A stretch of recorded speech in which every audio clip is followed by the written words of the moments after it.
মন্ত্রী সম্মানীয় ফিরহাদ হাকিম মহাশয় বলছে এটা একটা ছোট্ট ঘটনা। আপনাদের কাছে প্রত্যেকটা ঘটনাই ছোট ঘটনা।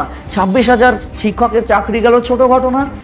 এই যে হিন্দুরা বাড়ি ছাড়া হচ্ছে, নিজেদের গ্রাম ছাড়া হচ্ছে, এটাও আপনাদের কাছে ছোট ঘটনা। বাবা ছেলেকে কুপিয়ে খুন করা হয়েছে। এগুলো কি ওয়াকফ আইনের বিরুদ্ধে প্রতিবাদের সঙ্গে এই যে আপনারা খুনোখুনিগুলো করছেন, এর সম্পর্কটা কি আমাকে বলতে পারবেন? আর বড় ঘটনাটা কোনটা একটু ব্যাখ্যা করে বলবেন? আমি মিস্টার ফিরহাদ হাকিম মহাশয়কে প্রশ্ন করতে চাই। নমস্কার, বিবর্তন অ্যান্ড ফ্রেন্ডস মোটিভেশনের নতুন আর একটা ভিডিওতে আপনাদের সকলকে স্বাগত। ওয়াকফ অ্যামেন্ডমেন্ট বিল 2025 পাস হওয়ার পর থেকে এবং সেটা অফিসিয়ালি ভারতবর্ষে লাগু হওয়ার পর থেকে মুসলিম সম্প্রদায়ের মানুষ যারা আছে তারা প্রতিবাদ করা শুরু করেছে, আন্দোলন করা শুরু করেছে। ভারতবর্ষ একটি গণতান্ত্রিক দেশ। যে কোনো ধর্মের, যে কোনো কমিউনিটির, যে কোনো সম্প্রদায়ের মানুষ তারা গণতান্ত্রিকভাবে আন্দোলন করার তাদের অধিকার রয়েছে। কিন্তু পশ্চিমবাংলার বিভিন্ন জায়গায় ওয়াকফ আইন বলবৎকে কেন্দ্র করে, স্পেশালি আমি মুর্শিদাবাদ, ভাঙড় এবং ইত্যাদি জায়গায় যে নোংরামি এবং অকথ্য অত্যাচার সেখানকার সংখ্যালঘু হিন্দুদের উপরে করা হচ্ছে, হিন্দুদের ঘরবাড়ি জ্বালিয়ে দিচ্ছেন, হিন্দুদেরকে বেছে বেছে পেটাচ্ছেন, বাবা ছেলেকে একসঙ্গে খুন করছেন। আর যদি এতই বুকের পাটায় দম থাকে না আন্দোলন করার, রাস্তায় পুলিশের গাড়ি না পুড়িয়ে, হিন্দুদের ঘরে আগুন না জ্বালিয়ে সুপ্রিম কোর্টে গিয়ে কেস করুন।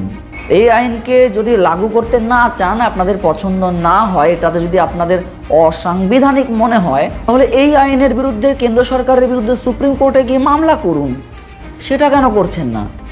অ্যাকচুয়ালি অশিক্ষিতদের পরিচয় তাদের কাজে। সংবিধান জানো না, মারামারি কাটাকাটি ফাটাফাটি করলে কি হবে?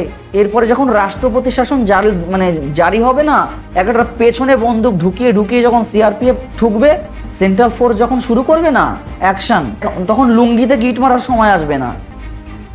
কোনো রকমের কিছু হলে পরেই পশ্চিমবাংলার মুর্শিদাবাদ একদম শিরোনামে উঠে আসে। অশান্তি, অসভ্যতামি, মুর্শিদাবাদ জেলাটা প্রত্যেকটা কাজে এগিয়ে থাকে। কেন পড়াশোনায় তো এগিয়ে থাকেন না? আপনাদের জেলার নাম ওঠে না। কোনো ভালো কাজে আপনাদের জেলার নাম তো ওঠে না, শুধুমাত্র মারামারি কাটাকাটি ফাটাফাটি। এর আগে একবার মোথাবাড়িতে একটাও হিন্দু বাস করবে না, শামশেরগঞ্জে একটাও হিন্দু বাস করবে না। তো পশ্চিমবঙ্গটা এবং ভারতবর্ষটা কি তোমার পৈতৃক সম্পত্তি নাকি?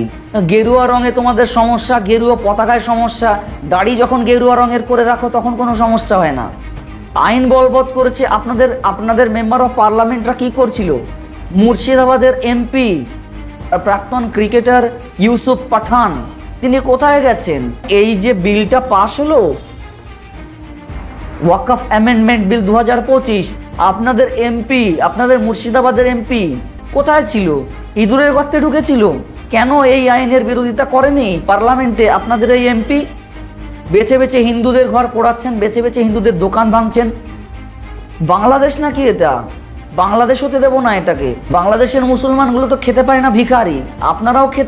আপনারা যেভাবে বিভিন্ন শপিং মল, বিভিন্ন দোকানপাট লুট করেছেন, এটা প্রমাণ করে আপনারাও সেই ভিখিরির প্রজাতির মধ্যেই পড়েন।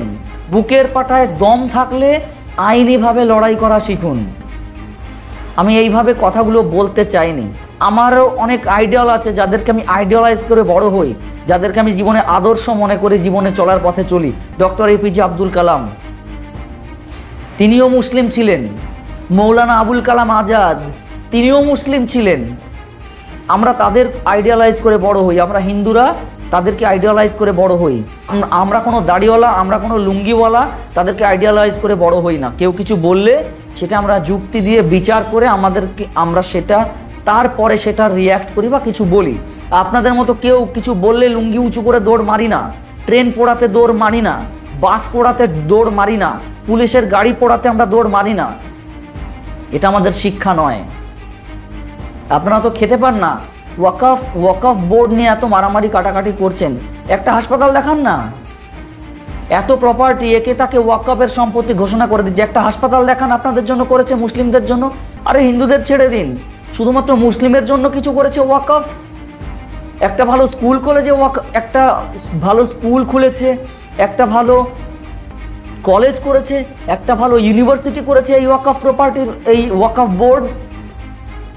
পাদে গন্ধ হলেই Jawaharlal Nehru medical college and hospital কল্যাণীতে দৌড় মারেন। আপনাদের ঠেলায় কৃষ্ণনগর লোকালে লালগোলাতে ওঠা যায় না। আবার যখন বন্ধ হবে তখন ভালো লাগবে। আপনি আপনার অধিকারের লড়াই লড়তেই পারেন, আমি সেটাকে সাপোর্ট করছি, কিন্তু সেটা গণতান্ত্রিক উপায়ে লড়ুন। একটা বিল দুটো রাজ্যসভা এবং লোকসভাতে পাশ হয়ে গেছে মানে অলরেডি সেটা আইনে পরিণত হয়েছে। আইনের বিরুদ্ধে কিছু করা যায় না। সেটা করতে গেলে সুপ্রিম কোর্টে বা কোনো কোর্টে গিয়ে কেস করুন। বুকের পাটায় কত কলিজা আছে দেখতে চাই। ওই যে সমস্ত দাড়িওয়ালা, টুপিওয়ালা, লুঙ্গিওয়ালাগুলোর কথা শুনে আপনারা দৌড় মারছেন না, লুঙ্গি উঁচু করে একে মারছেন ওকে কাটছেন। সেই লুঙ্গিওয়ালাদের দৌড় দেখবো কতটা সুপ্রিম কোর্টে গিয়ে। অনেক শিক্ষিত মুসলিম মানুষ আছেন, মুসলিম ধর্মাবলম্বী মানুষ আছেন যারা এই বিলটাকে সাপোর্ট করছেন। আমার কথা হচ্ছে বিলের কোনো আইনের বিরুদ্ধে আপনাদের অসন্তোষ থাকতেই পারে। বেছে বেছে হিন্দু সম্প্রদায়ের মানুষগুলোকে মারছেন কাটছেন কেন? মুর্শিদাবাদ ছেড়ে, নিজেদের ঘর ছেড়ে, বাড়ি ছেড়ে তারা আজকে অন্য জেলায় আশ্রয় নিতে হচ্ছে জোর করে। মন্ত্রী সম্মানীয় ফিরহাদ হাকিম মহাশয় বলছে এটা একটা ছোট্ট ঘটনা। আপনাদের কাছে প্রত্যেকটা ঘটনাই ছোট ঘটনা। 26,000 শিক্ষকের চাকরি গেল ছোট ঘটনা।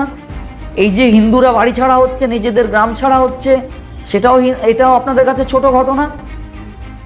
তাহলে বড় ঘটনাটা কি আপনি বলুন তো? পশ্চিম বাংলাটা পাকিস্তান হয়ে গেলে সেটা আপনাদের কাছে বড় ঘটনা হবে। আর বড় ঘটনাটা কোনটা একটু ব্যাখ্যা করে বলবেন? আমি মিস্টার ফিরহাদ হাকিম মহাশয়কে প্রশ্ন করতে চাই। যেই মুহূর্তে দাঁড়িয়ে আমি ভিডিও শ্যুট করছি ইতিমধ্যেই 3 জন মারা গেছে মুর্শিদাবাদের এই দাঙ্গায়। মুর্শিদাবাদের যে অশান্তি, এতে অলরেডি 3 জন মারা গেছে, 10 জনের উপরে বেশি লোক আহত হয়েছে, বাবা ছেলেকে কুপিয়ে খুন করা হয়েছে। এগুলো কি ওয়াকফ আইনের বিরুদ্ধে প্রতিবাদের সঙ্গে এই যে আপনারা খুনোখুনিগুলো করছেন, এর সম্পর্কটা কি আমাকে বলতে পারবেন? এই 25 কোটি মুসলিম জনসংখ্যার জন্য আপনাদের ওয়াকফ বোর্ড কি করেছে? আপনাদের প্রায় 50% জনসংখ্যা এখনও দারিদ্র্য সীমার নিচে বসবাস করে।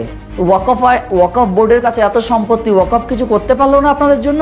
কেন আপনাদের দৈনন্দিন জীবনে পরিবর্তন আসেনি? কেন আপনাদের জন্য একটা ইউনিভার্সিটি হয়নি? কেন আপনাদের জন্য একটা আলাদা হাসপাতাল হয়নি? হিন্দুদের ট্রিটমেন্ট করা লাগবে না, শুধু মুসলিমদের ট্রিটমেন্ট করার জন্য একটা হাসপাতাল করুক না ওয়াকফ।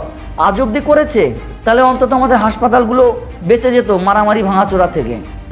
মানে চীন সরকার যেভাবে মুসলিমদের সঙ্গে ব্যবহার করে, তার থেকে ভারতবর্ষের মানুষ গরু ছাগল ভেড়ার সঙ্গে ভালো ব্যবহার করে, কিন্তু সে বিষয়ে আপনাদের সাহস হয় না চায়নার এগেনস্টে কথা বলার। অনেক বড় বড় মুসলিম কান্ট্রি যেখানে ওয়াকফ বোর্ডের কোনো অস্তিত্ব নেই, আগে ছিল, তারা সেগুলোকে সব সরকারি আয়ত্তে নিয়ে নিয়েছে।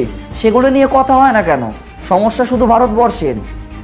আপনাদের মধ্যে যারা শিক্ষিত মানুষ আছে না যে কয়জন, তারা খুব ভালো মতো জানে যে এই আইনটা আপনাদের উপকারেই আসবে। সেই জন্য কোনো মুসলিম কান্ট্রি এখনো পর্যন্ত আপনাদের এই ওয়াকফ আইনে আন্দোলনের পক্ষে কথা বলেনি। কোনো মুসলিম কান্ট্রি এখনো পর্যন্ত এই ওয়াকফ অ্যামেন্ডমেন্ট অ্যাক্ট 2025-এর বিরুদ্ধে কথা বলেনি। কমেন্ট সেকশনে অবশ্যই জানাবেন বর্তমানে পশ্চিমবাংলার পরিস্থিতি এবং মুর্শিদাবাদের যে অশান্তি, মুর্শিদাবাদের পরিস্থিতি নিয়ে আপনাদেরকে মতামত কমেন্ট সেকশনে অবশ্যই জানাতে ভুলবেন না।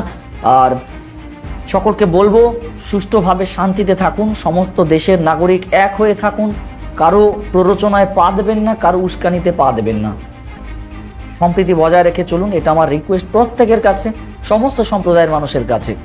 খুব শীঘ্র দেখা হচ্ছে অন্য একটা ভিডিওতে, অন্য একটা গুরুত্বপূর্ণ টপিকের সঙ্গে। ততক্ষণ সকলে ভালো থাকুন, সুস্থ থাকুন। জয় হিন্দ, বন্দে মাতরম। অনেক ধন্যবাদ, নমস্কার।